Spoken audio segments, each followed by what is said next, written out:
सप्तपुरियों की सिरमौर जिस अयोध्या में प्रभु श्री राम ने जन्म लिया,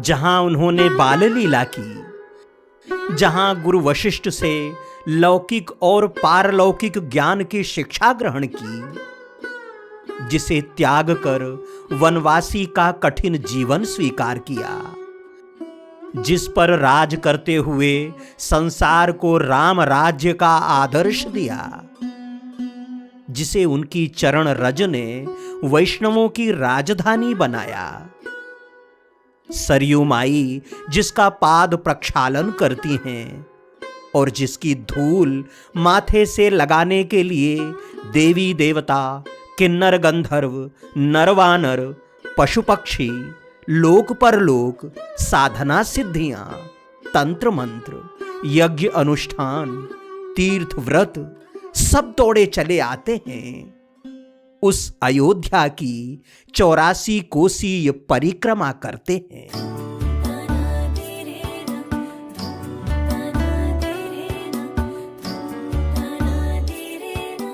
ये मार्गशीर्ष मास के कृष्ण पक्ष की प्रथमा तिथि थी। विक्रम संवत 2081 और शक संवत 1946, अंग्रेजी साल 2024, तारीख 16 नवंबर। एक दिन पूर्व कार्तिक पूर्णिमा को चित्रकूट से संत समाज अयोध्या धाम पहुंच चुका था। इस अकिंचन ने भी मां सरयू में पूर्णिमा का स्नान किया और श्री राम लला के पवित्र दर्शन किए। ओम दर्शन परिवार के सदस्य भोपाल के प्रदीप मिश्र और उनके मित्रों से आत्मीय भेंट हुई। अगले दिन सूर्योदय के पूर्व ही सभी परिक्रमा वासियों का स्नान, ध्यान और तिलक स्वरूप हो गया। सभी की दिनचर्या में राम जी के धाम की परिक्रमा करने की तत्परता थी। मंदिर के भीतर से लेकर बाहर सड़क तक पंगत बैठी और सभी का बाल भोग हुआ। परिक्रमा प्रारंभ हो इसके पहले वैद्य जी के मंदिर में सीताराम जी के विग्रह के समक्ष ध्वज पूजन हुआ। भगवत आराधना आश्रम चित्रकूट के महंत गोविंद दास महाराज, वैद्य मंदिर अयोध्या के महंत राजेंद्र दास महाराज और ध्वजवाहक श्यामदास महाराज इस पूजन प्रक्रिया के हिस्से रहे। हनुमान चालीसा का पाठ हुआ, सीताराम नाम की गर्जना हुई और परिक्रमा के पांव आगे बढ़ चले।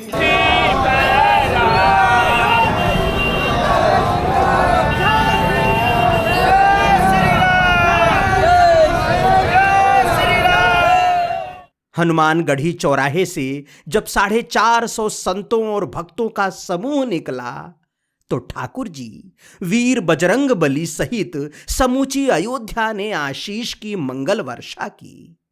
राजद्वार ने मुस्कुराकर स्वस्ति कामनाएं समर्पित की। उद्यान में बैठे तुलसी बाबा ने राम नाम का सुमिरन करते परकम्मा वासियों को साधुवाद दिया। लता मंगेशकर चौराहे पर स्थापित वीणा के तार भी जैसे अचानक झंकृत हो गए। निर्जीव प्रतिमा जैसे सजीव हो गई। राम के गांव में जैसे ही परिक्रमा वासियों के पांव थोड़ा आगे बढ़े, माई सरयू ने स्वागत किया। गोरखपुर की ओर जाने वाला जो पुल वशिष्ठ कन्या के दोनों तटों को जोड़ता है, आज उसने राम भक्तों को पार उतारा।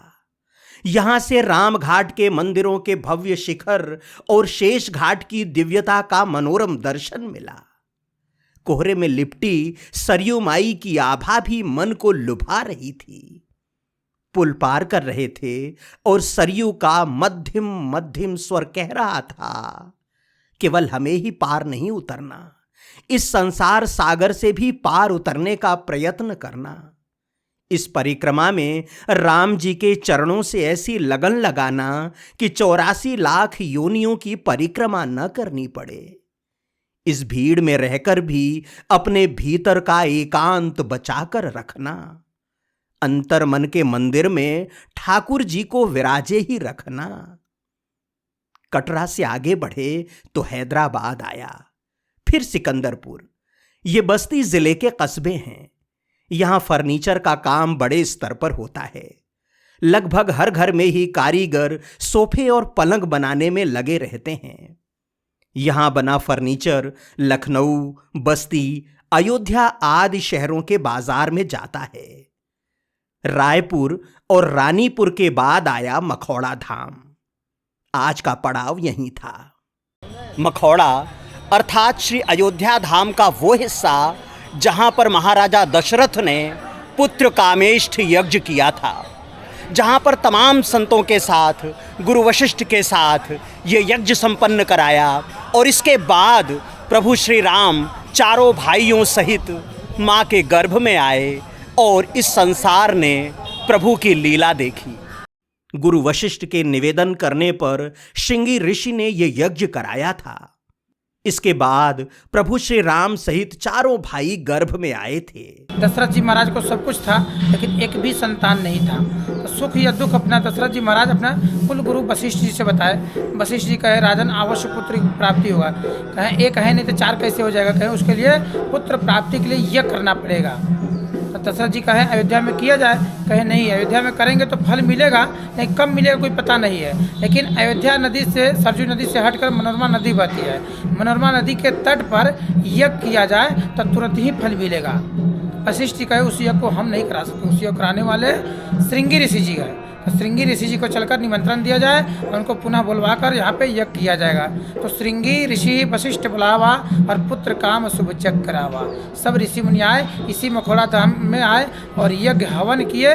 भगत सहित मुनि आहुति दिन है, प्रकट अग्नि चारु कर लीन है। अग्निदेव प्रसन्न होकर खीर लेकर प्रकट हुए। फिर वही खीर तीनों रानियों को दिया गया।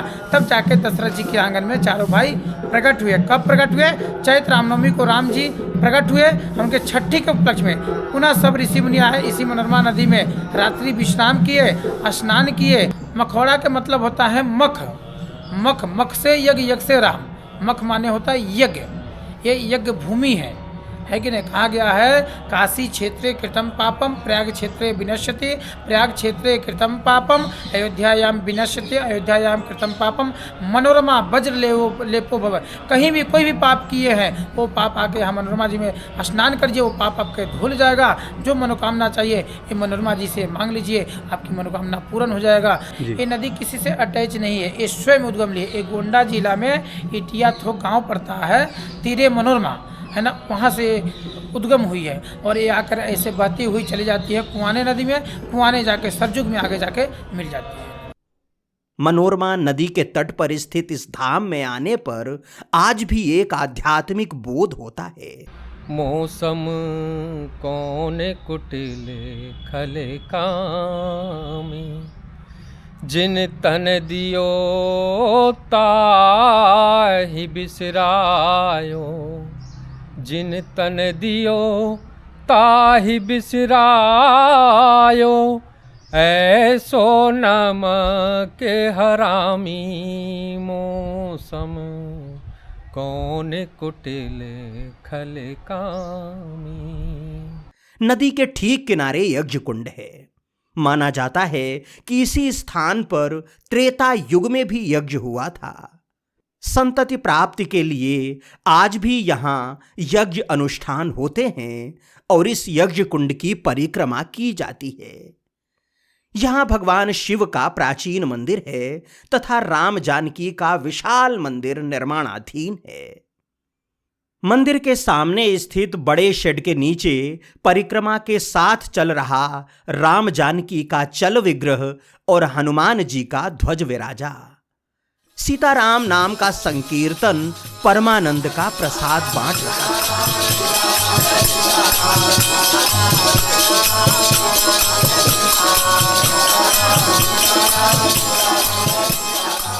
शेड में ही परिक्रमा वासियों ने भी आसन लगाया। कुछ मंदिर में और कुछ यज्ञशाला में भी रुके।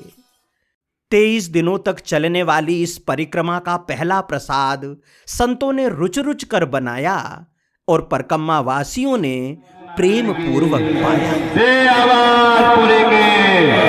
आवाज पूरे मधुपुरी की श्री अयोध्या धाम की, श्री सरयू महारानी की। इस दास का आसन मंदिर परिसर में ही था। रात के यही कोई 8 बज रहे थे। अधिकांश परकम्मावासी नींद में थे। मैं डायरी लिख रहा था, तभी एक काला नाग आसन के सामने आ गया। आसपास सो रहे भक्तों को जगाया और नागराज के सामने ताली बजाई। तब उन्होंने अपनी राह बदली। भोलेनाथ के कंठहार ने दर्शन दिए और आगाह किया कि आसन लगाने में तनिक सावधानी बरतो। दिन भर की थकान तो नींद में बदल गई, लेकिन आंख बंद करते ही नागराज की लहराती चाल सामने आ जाती। रना रना रनु।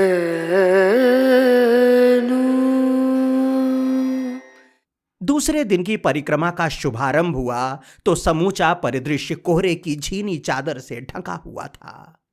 घंटे भर चलने के बाद ही सूर्य भगवान के दर्शन हुए।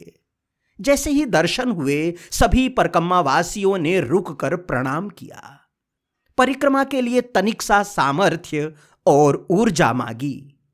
दोपहर तक चलकर राम रेखा पहुंचे। आज की परिक्रमा का विश्राम यहीं था।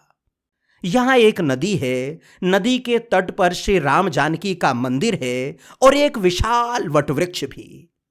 परिक्रमा का ध्वज यहीं था, इसलिए कीर्तन भी यहीं हो रहा था। गांव की महिलाएं आ गईं और राम धुन के साथ थिरकने लगीं।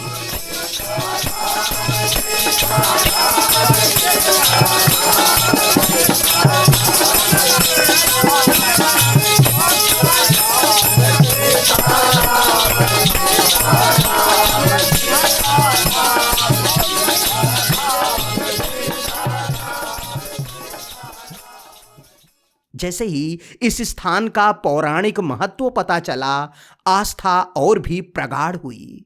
श्रद्धावनत सिर और भी अधिक श्रद्धा से झुक गया। लोक मान्यता है कि प्रभु श्री राम जब माई जानकी को ब्याह कर जनकपुर से अयोध्या आ रहे थे, तब एक रात के लिए बारात यहां ठहरी थी। यहां सघन वन था और जल का कोई स्रोत नहीं था। सीता मां ने चिंता व्यक्त की तो ठाकुर जी ने अपने बाण से एक रेखा खींची, जिससे जलधारा बह निकली। राम द्वारा खींची गई रेखा से प्रकट होने के कारण ये नदी राम रेखा कहलाई।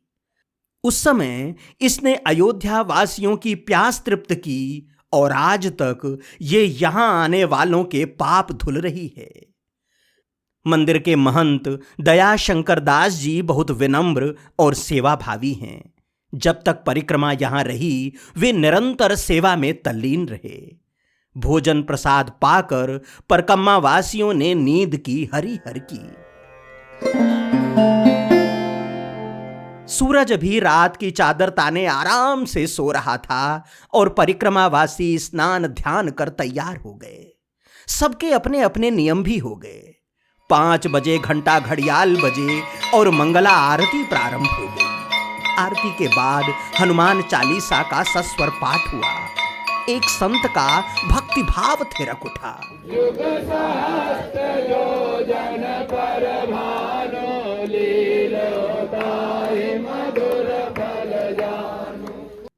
राम जी के दर्शन के बाद परिक्रमा फिर चल पड़ी। कीर्तन के साथ चलते रहना भी प्रभु की साधना ही है। परिक्रमा पथ पर चलते रहने से केवल पांव ही नहीं चलते, बल्कि सांसों की माला पर राम नाम का सुमिरन भी चलता है।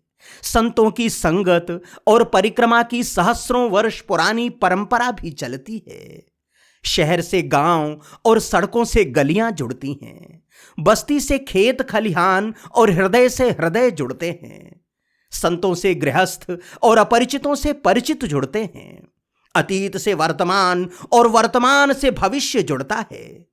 सबसे जुड़ते और सबको जोड़ते हुए परिक्रमा ने अमोढ़ा बाजार और रूपगढ़ को पार किया। राम रेखा मंदिर के महंत दयाशंकर दास और व्यवस्थापक गोपाल सोनी सहित कई लोग छोड़ने आए थे। संत सम्मान किया और वापस हुए। रामनगर में प्राचीन राम जानकी मंदिर में छोटा सा विश्राम मिला। ठाकुर जी के दर्शन के बाद परिक्रमा फिर आगे बढ़ी। दोपहर में चकोही आया। यहां के हनुमान बाग में तीसरे दिन की परिक्रमा का पड़ाव था। बहुत ही सुंदर और दिव्य स्थान है। ठाकुर जी और माई के साथ वीर बजरंग बली का अद्भुत मंदिर है। लंका विजय के बाद जब प्रभु श्री राम अयोध्या के राजा बने, तब हनुमान जी भी उनके साथ ही थे। किंवदंती है कि किसी एक दिन अंजनी नंदन इस बाग में आए और बिना कोतवालों की अनुमति के ही आम के फल तोड़कर खा लिए। इसकी शिकायत जब राजा राम से की गई, तब उन्होंने भरत के समान प्रिय अपने दूत के नाम से ही इस बाग का नाम हनुमान बाग रख दिया। इस जगह का शास्त्रीय महत्व परिक्रमा में साथ चल रहे वृंदावन के संत ने बताया। हनुमान बाग में भरत जी ने भगवान श्री राम से सभी के साथ बैठे हैं भगवान यहाँ पर, और यहाँ पर संत और असंत, सज्जन और संत असज्जन के प्रश्न हो जाएंगे। संत कौन है और असंत कौन है। और भगवान से भरत जैसे जिसको भगवान ने संत का लाइसेंस दिया, प्रमाण पत्र भगवान भरद्वाज जी ने कहा, तात भरत तुम सब विधि साधु। जितने भी साधुता के नियम हो सकते हैं सभी नियमों से आप साधु हैं। उन्होंने संत और असंतों के लक्षण पूछे हैं और उसका निराकरण ठाकुर जी ने यहाँ बैठ कर किया। यह हनुमान में तीसरे दिन की यात्रा हम लोग की। अंधेरा ढला और नींद आसन में जगह तलाशने लगी। उधर मिथिला से परिक्रमा में आई स्त्रियां अयोध्या वासियों को मीठी गाली सुनाने लगीं। खूब रस आया। पूछे जनकपुर के नारी, बता दा बाबुआ, लोगवा देत काहे गारी, बता दा बाबुआ, लोगवा देत काहे गारी, बता दा बाबुआ। एकक मारदवा पर तीन तीन गो नारी, एकक मारदवा पर तीन तीन गो नारी, बता दा बाबुआ, लोगवा देत काहे गारी, बता दा बाबुआ, लोगवा देत काहे गारी, बता दा बाबुआ। दशरथ जी कैलन बड़े होशियारी, दशरथ जी कैलन बड़ी होशियारी, एकक मारदवा पर तीन दिन गो नारी, बता दा बाबुआ, लोगवा देत काहे गारी, बता दा बाबुआ, लोगवा देत काहे गारी, बता दा बाबुआ। एहो बूढ़ा बाबा के पकल पकल दाढ़ी, एहो बूढ़ा बाबा के पकल पकल दाढ़ी, देखै में दुबल पातल खाए भर भर थाली, बता दा बाबुआ, लोगवा देत काहे गारी, बता दा बाबुआ, लोगवा देत काहे गारी, बता दा बाबुआ। फिर मंगला आरती हुई, फिर हनुमान चालीसा का पाठ हुआ, फिर परिक्रमा प्रारंभ हुई, फिर कोहरा मिला, फिर कोहरे की चादर उठाकर बाहर निकलता सूरज मिला, फिर पीपल और वट के अत्यंत प्राचीन वृक्ष मिले, फिर वही आनंद मिला जिसकी खोज में अवध की रज को माथे पर धारण कर रहे हैं। हनुमान बाग से यही कोई 3-4 किलोमीटर चले तो सरयू माई के दर्शन हुए। दूर तक फैला तट और बहुत दूर दिखाई देती सरयू। रेत और मिट्टी का कछार जिस पर देर तक चलना पड़ा। फिर धीरे से सरयू ने बाहें फैलाकर आत्मीय अभिनंदन किया। परिक्रमावासी घाट पर पहुंचे और कोहरे का दुशाला ओढ़े सरयू से पार उतरने की तरकीब पूछने लगे। सरयू माई जब तक नाव वालों को टेर लगाती, तब तक किसी ने स्नान बनाया, किसी ने माला फेरी तो किसी ने गुड़ खाकर पानी पिया और सबने मिलकर राम जी का सुमिरन किया।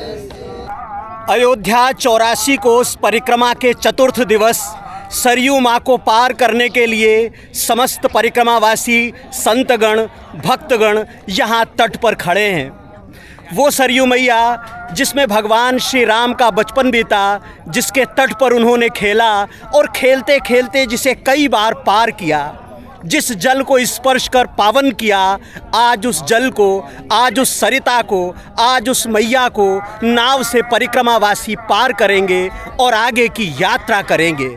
राम नाम का कीर्तन चल ही रहा था कि उस पार से नाव आ गई। परिक्रमावासी एक एक कर सवार हुए और नाव उन्हें लेकर उस पार चली।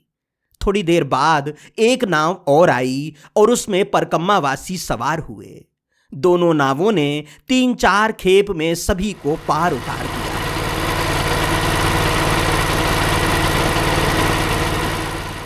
सरयू को पार कर सभी ने राजा राम जी का जयकारा लगाया और श्रृंगी ऋषि आश्रम की ओर चल पड़े। रामलला सरकार की जय, बिहारी भगवान की जय, हनुमान जी महाराज की जय, सीता। राह सरयू के किनारे किनारे ही थी। पेड़ों और झाड़ियों के बीच से गुजरना अलग ही आनंद की अनुभूति करा रहा था, जैसे किसी वन का आतिथ्य स्वीकार कर रहे हों। इस वन प्रांत में किसी देव स्थान के दर्शन हो जाएं तब तो कहने ही क्या। थोड़ा ही आगे बढ़े कि शेरवा घाट आया।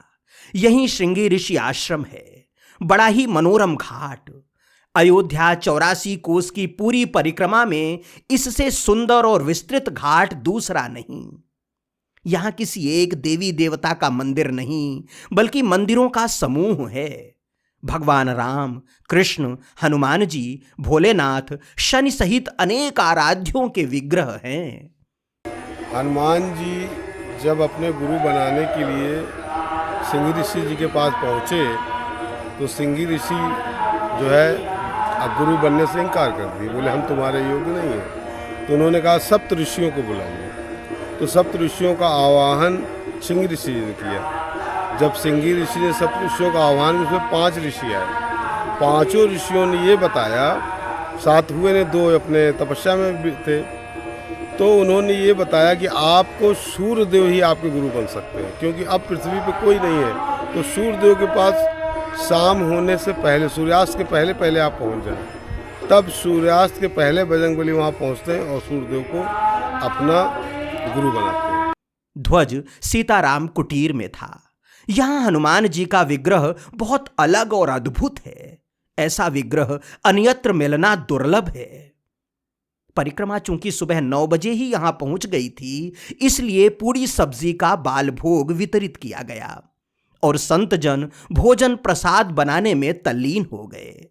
फुलका, साग, महाप्रसाद, बैकुंठी और बूंदी बनकर तैयार हुई। 3 बजे पंगत की सीताराम हुई और सभी ने प्रसाद पाया। इस दिव्य राजभोग के क्या कहने। भोजन प्रसाद के बाद सरयू से सत्संग करने का अवसर था। उसका वैभव और ठाट बाट देखने की बारी थी। कोई सरयू को निहार रहा था तो कोई उसके आंचल में विश्राम कर रहा था। कोई सांसों को साधने में ही लगा था। स्नान करने के लिए तो लोग यहां आते ही हैं। सूरज सरयू में उतर रहा था और संध्या की बाल लीला प्रारंभ हो रही थी। परिक्रमावासी अपने मनोरथ के दीप भी सरयू माई को समर्पित कर रहे थे। गंगा पापम शशि तापम दैन्यम कल्प तरोर हरे। तो गंगा जो है पाप का हरण करती है और चंद्रमा जो ताप का हरण करता है। कल्प वृक्ष दैन्यता का माने कंगालता का, गरीबी का हरण करता है। पापम तापम तथा दैन्यम हरेर संत समागम है। संतों के साथ से सब चीज़ों का ताप खत्म हो जाता है और शांति मिलती है। मन को शांति मिलती है। तन को शांति तो कहीं मिले ना मिले, लेकिन मन को शांति संतों के साथ में मिलती है। और इस परिक्रमा में तपस्वी ज़्यादा हैं, गृहस्थ कम है, लेकिन गृहस्थ भी तपस्वियों का ही जीवन जी रहे हैं और सबको अच्छा अनुभव हो रहा है। शांति मिल रही है, ज्ञान मिल रहा है, कुछ न कुछ भगवान की तरफ चल रहे हैं। मैं पहली बार 84 परिक्रमा में आई हूँ। मेरे को संतों के साथ बहुत अच्छा आनंद आ रहा है। मेरे को परिक्रमा में अनेक संतों के दर्शन हो रहे हैं। कुछ नहीं, यहाँ पे कुछ भी नहीं महसूस होता, ना सोने की, ना पहनने की, ना बैठने की, किसी चीज की कोई परवाह नहीं। यहाँ गृहस्थी से लोग बहुत दूर, बहुत बहुत बहुत दूर, इतना मतलब उसको भूल जाते हैं, बिल्कुल ही ऐसा हो जाता है, अलग ही दुनिया में आगे। मैं तो ये कहती हूँ जो ना करे ना 84 वो भी आए, उसने भी आना चाहिए, एक बार आके जरूर देखना चाहिए कि कैसा होता है संतों के साथ परिक्रमा करने में, कितना आनंद आता है।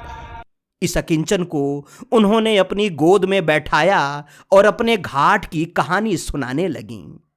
कहने लगीं, मैंने यहीं बहते हुए कितने ही चक्रवर्तियों को जन्मते और मरते देखा है, कितनी ही कीर्तियों को कीर्तिशेष होते निहारा है, कितने ही सूर्यों को निकलते और कितनों को ही अस्त होते हुए पाया है। तुम जैसे अनगिन परिक्रमावासियों को मैंने इस घाट पर ठौर दी है और उनके अंतर मन को निष्पाप किया है। मैं बह रही हूं और सारा सुख दुख देख सह रही हूं।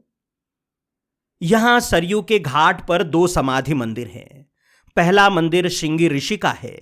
मंदिर के अंदर छोटा सा स्थान है।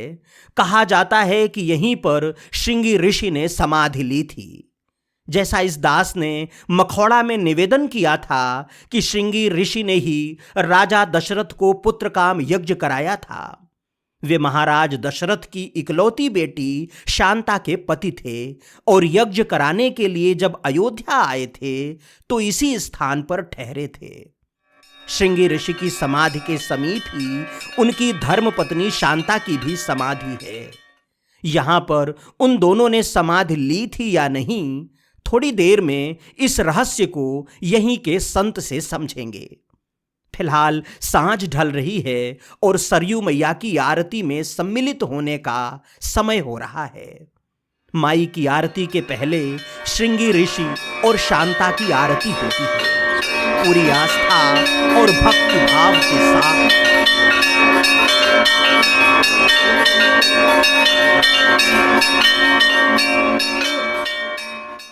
गंगा और नर्मदा की तरह मां सरयू की आरती हुई तो लगा जैसे हम कलिकाल में नहीं, त्रेता के किसी काल खंड में हैं। जैसे सरयू स्वयं सामने खड़ी होकर इस आरती को स्वीकार कर रही हैं।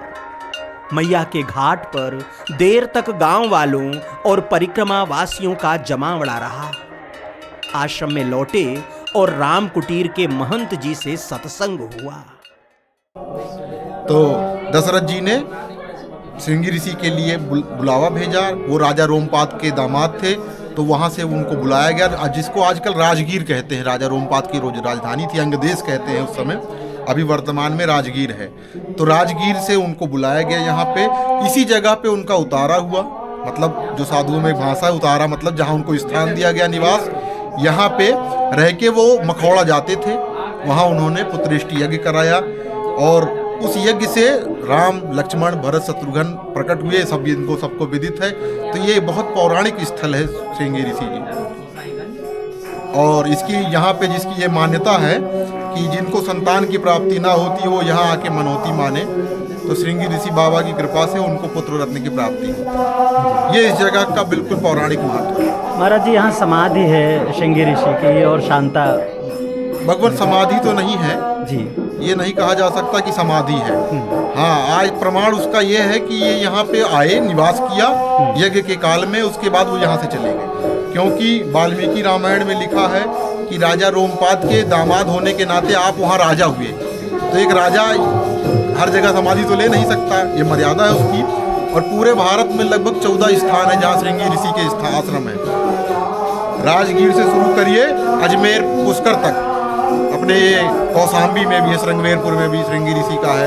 तो लगभग 14 स्थान पे मान्यताएं हैं कि श्रृंगी ऋषि जहाँ जहाँ रहे, कुछ काल बिताया, वहाँ पे उनकी स्थान बने हुए हैं। और महात्मा तो भ्रमण ही करते थे, तो वो जहाँ रहे उनका वहाँ स्थान हो जाता है। तो बाद में लोगों ने उनका अपभ्रंश कर दिया कि नहीं, वहाँ समाधि, हर जगह ही समाधि कैसे हो सकती है ना। तो हम ये मानते हैं कि वहाँ यहाँ पे कुछ काल वो रहे, उन्होंने पुत्रेष्टि यज्ञ कराया, उसके बाद वो शायद अपनी राजधानी वापस चले गए।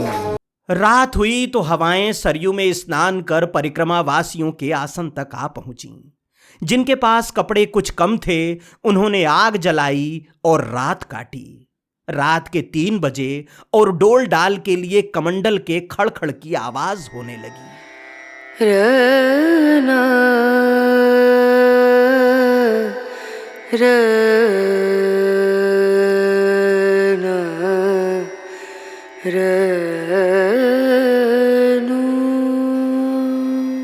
मां सरयू के तट पर स्थित इस श्रृंगी ऋषि आश्रम में चौथे दिन का पड़ाव था। 5वें दिन की परिक्रमा यहाँ से आगे बढ़ेगी। जैसा कि प्रतिदिन होता है, परिक्रमा प्रारंभ करने के पूर्व श्री हनुमान चालीसा का सस्वर पाठ होता है। परिक्रमावासी श्री हनुमान जी को स्मरण करते हुए, उनकी प्रार्थना करते हुए ये हनुमान चालीसा का पाठ कर रहे हैं और इस पाठ के साथ ही आगे की यात्रा होगी। श्रृंगी ऋषि आश्रम से परिक्रमा आगे बढ़ी। सुबह सुबह आसपास कोहरा था। खेतों और पेड़ों की हरियाली भी एकदम ताजा थी, इसलिए परिक्रमा वासियों के कदम तेजी से आगे बढ़ रहे थे। जल्दी जल्दी चलने से शरीर से ठंडक भी भागती है और यात्रा की दूरी भी कम होती है। 13 किलोमीटर चलकर दोपहर तक गोसाईगंज पहुंच गए। ये बड़ा कस्बा है, बाजार भी बड़ा है। यहीं तमसा नदी के तट पर महादेवन घाट है। आज की परिक्रमा का विश्राम इसी घाट पर है। परिक्रमा रुकी और पूरे परिसर में जिसे जहां जगह मिली आसन लगा लिया। यहां भगवान शिव का प्राचीन मंदिर है। उन्हीं के नाम पर इस स्थान का नामकरण है। प्रभु श्री राम और माता जानकी का विग्रह भी बहुत सुंदर है। दिन में मंदिर का पट बंद था। संध्या आरती के समय खुला तो दर्शन के लिए अंदर गए। तब ठाकुर जी के साथ वीर बजरंगबली, मां दुर्गा और भगवान गणपति के दर्शन हुए। तमसा नदी का ये तट प्रभु श्री राम के वनवास काल की पहली गवाही है। जब ठाकुर जी माई जानकी और लक्ष्मण जी के साथ वन के लिए निकले, तब समूची अयोध्या उनके साथ चल पड़ी। यहां पहला विश्राम लिया। रात्रि में जब सारी प्रजा सो गई, तब प्रभु श्री राम ने सुमंत जी से इस कुशलता से रथ हाँकने के लिए कहा कि उसके पहियों के निशान धरती पर न पड़ें, ताकि अयोध्या वासियों को उनके आगे का मार्ग पता न चले। मां जानकी सहित दोनों भाई रथ पर बैठे और सुमंत जी ने ऐसा ही किया। सुबह जब प्रजा की नींद खुली, तब राम जी नहीं थे। सभी रोते बिलखते अयोध्या वापस आए।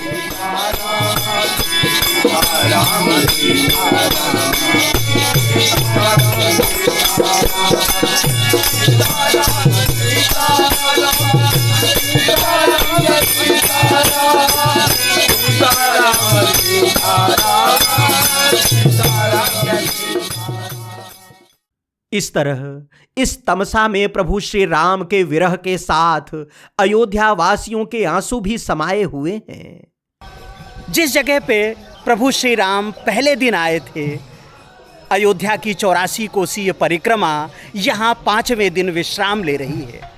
उसी तमसा के तट पर तमसा वही है, तमसा का जल वही है जिस जल ने प्रभु श्री राम के चरणों का स्पर्श किया था। आज उसी जल को परिक्रमा वासियों ने अपने सिर माथे पे लगाया, उससे अभिसिंचित हुए और उससे अपने तन मन को पावन किया। आज इस घाट पर क्षेत्र के लोगों की आस्था डुबकी लगाती है। छठ पर्व पर महिलाएं पूजा पाठ करती हैं। ग्रीष्म और शीत ऋतु में होने वाली सभी परिक्रमाएं यहां विश्राम लेती हैं।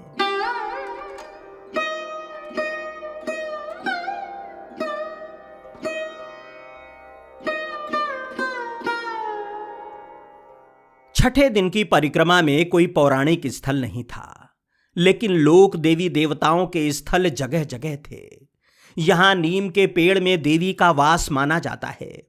स्थानीय लोग अपनी मनौतियां पूरी करने के लिए इसमें चूनर बांध देते हैं। ज्यादातर स्थानों में नीम के पेड़ के समीप काली माता के मंदिर हैं।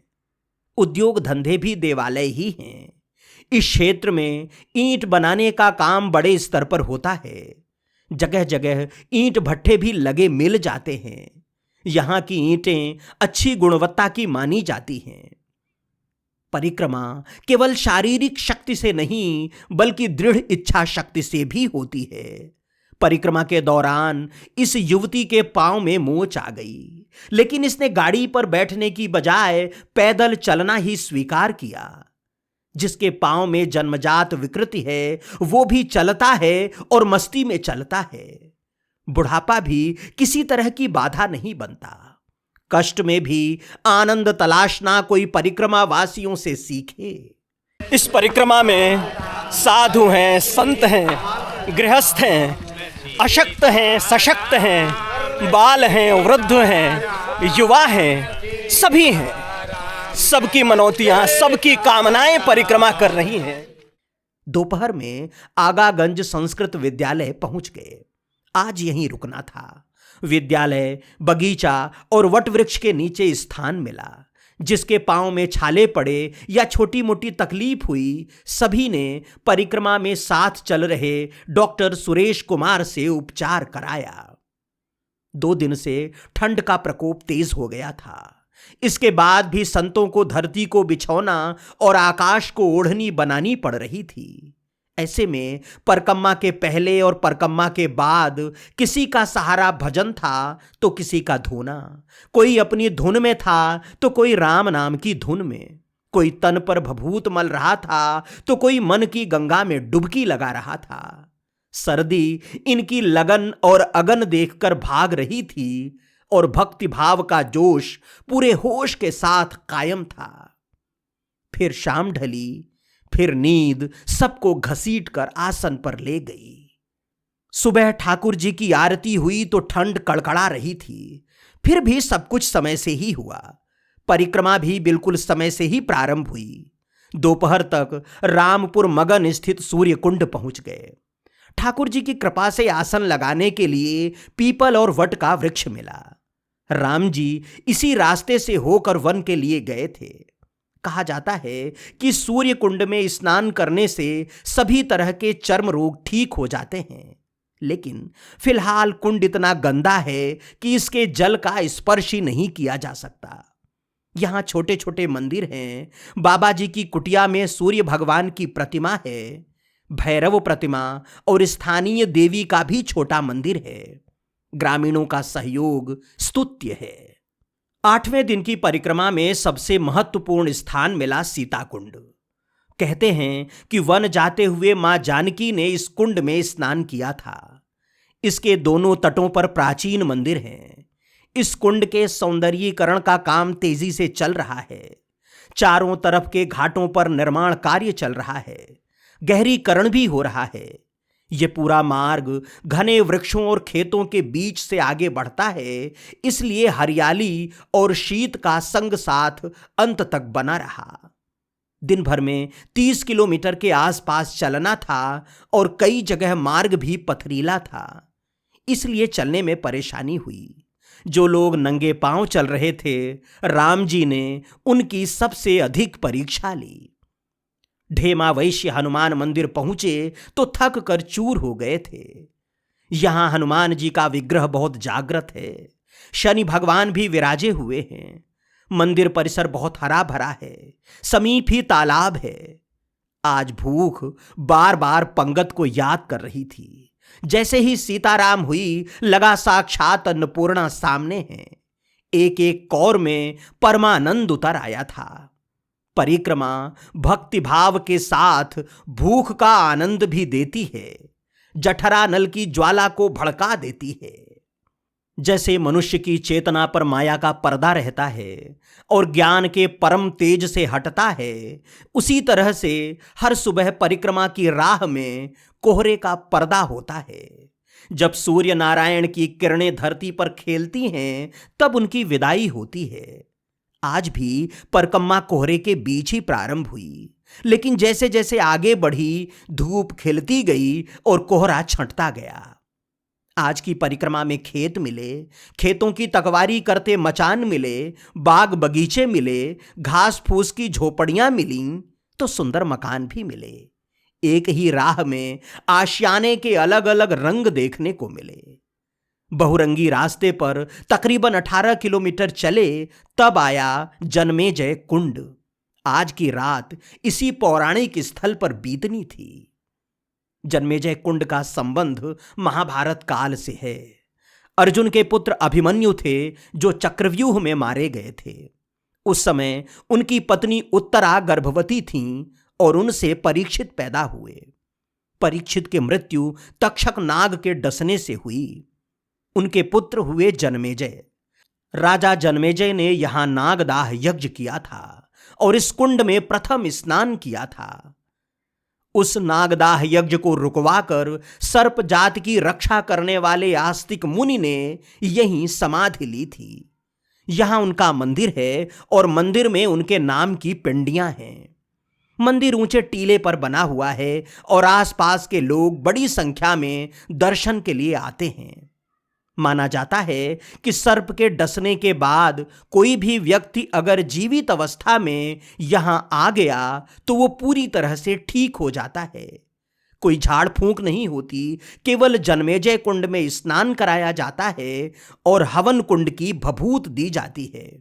ये केवल और केवल इस स्थान का प्रभाव और चमत्कार है। इस स्थान के बारे में कहा जाता है कि राजा जन्मेजय ने नाग यज्ञ करवाया था।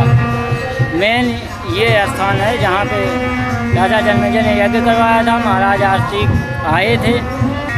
महाराज आए, उन्होंने राजा को समझाया, फिर यज्ञ रोक दिया राजा ने। तो राजा ने कहा हमने तो बहुत बड़ा पाप कर दिया। तो राजा जन्मेजय से इस कुंड में, जो सामने वाला कुंड है जन्मेजय कुंड जिसे कहते हैं, राजा जन्मेजय ने इसमें गायत्री यज्ञ की थी पाप के शांति के लिए। पाप शांति के लिए यहाँ गायत्री यज्ञ हुई थी। उसके बाद में राजा जन्मेजय ने कहा कि बहुत से सर्पों को हमने मार दिया, अब वो आदमी के मनुष्य जाति के दुश्मन हो गए और जिसे मिल जाएंगे, जो मनुष्य इन्हें मिल जाएगा उसे काट लेंगे, वो मर जाएगा। तो महाराज इसका कुछ करो। तो महाराज ने यहीं समाधि ले ली।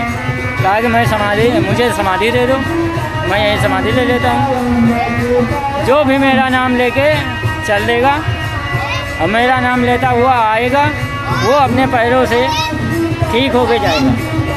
तब से आज तक का ये है कि आज तक मेरी समझ में तो कोई यहाँ से निराश होके नहीं गया। मंदिर परिसर में जब संतों की पंगत बैठी तो दृश्य अलग ही था, जैसे किसी यज्ञ की पूर्णाहुति का भंडारा चल रहा हो।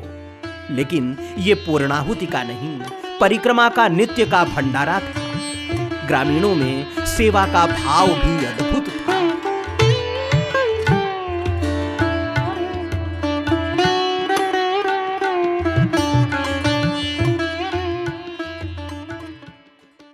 कभी कभी ऐसा भी हो जाता है कि पूरी परिक्रमा शुष्क चलती है।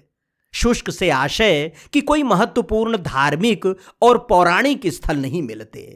वही सड़क होती है जिस पर चलना होता है, वही गांव, बाजार और कस्बा होता है जिसे पार करना होता है। हाँ, लोगों का प्रेम भाव अवश्य ही किसी तीर्थ की तरह लगता है। सच तो यह है कि लोगों का स्नेह, भक्ति भाव और ज्ञान भी तीर्थ ही है। ये न हो तो तीर्थाटन अधूरा है। इन जीवन सूत्रों को प्राप्त करने के लिए ही तो तीर्थ यात्राएं हैं। तीर्थ यात्राओं में न केवल मनुष्यों का मनुष्यों से संग होता है, बल्कि मनुष्यों और जानवरों का भी संग साथ हो जाता है। इसका उदाहरण ये श्वान है। परिक्रमा के चौथे दिन श्रृंगी ऋषि आश्रम से ये श्वान लगातार साथ चल रहा है। विगत 1 सप्ताह से परिक्रमा वासियों के साथ चलता है, उन्हीं के साथ भोजन पाता है और उन्हीं के साथ विश्राम करता है। सबसे ऐसे हिलमिल कर रहता है जैसे कोई परिचित हो। कुछ संतों ने कहा कि पूर्व जन्म का परिक्रमा वासी होगा। परिक्रमा अधूरी रह गई होगी तो अब पूरी कर रहा है, या फिर अगला जन्म बनाने की साधना में होगा। अमरगंज, हाजीपुर, भक्तिनपुरवा, संतनगर, अड़बड़सरैया, नंदोली, विनायकपुर होते हुए अमानीगंज आ गए। शिव मंदिर के परिसर में विश्राम मिला। स्थानीय लोगों का कहना है कि अमानीगंज चतुर्भुज ऋषि की तपस्थली है। यहां का शिव मंदिर लोगों की आस्था का केंद्र है। मंदिर से लगा हुआ सरोवर है। परिसर काफी सुंदर है। जाए एक फल संत मिलत फल चार, और सदगुरु मिले अनंत फल कहें कबीर विचार। अब ये पूछा जाए कि वो 4 फल कौन से हैं? मेरे विचार से तीर्थ जाने से तो एक फल है कि जो हमारा अहंकार है वो अहंकार हमारा हल्का हो जाएगा। हम लंबे 6 फुट गए तो हमको 6.5 फुट का मिल जाएगा। हमें 1 कुंटल वजन है तो 1.25 कुंटल का मिल जाएगा। 25 किलो गए तो 15 किलो का मिल जाएगा। कोई हमारे पास धन दान करने के लिए है तो हम 1000 रुपये लाए तो वो लाख रुपए लाया है। और ताकतवर कमज़ोर हम भजन करने वाले हैं, 1 घंटा तो हम देखेंगे कि वो 10 घंटा कर रहा है। हमारा जो अहंकार है वो हल्का हो जाएगा। और संत मिलत फल चार, वो 4 अर्थ धर्म काम और मोक्ष हैं। तो मेरे विचार से वो हो गए। और सदगुरु मिले अनंत फल। सदगुरु तब मिलता है जब इसकी हम शरण पूर्ण मन से ले लेते हैं। संत जन को देखकर निजी विद्यालय में पढ़ रहे बच्चे भी राम राम कहने के लिए आ गए। बच्चों ने संतों से भेंट की और राम जी का प्रसाद पाया।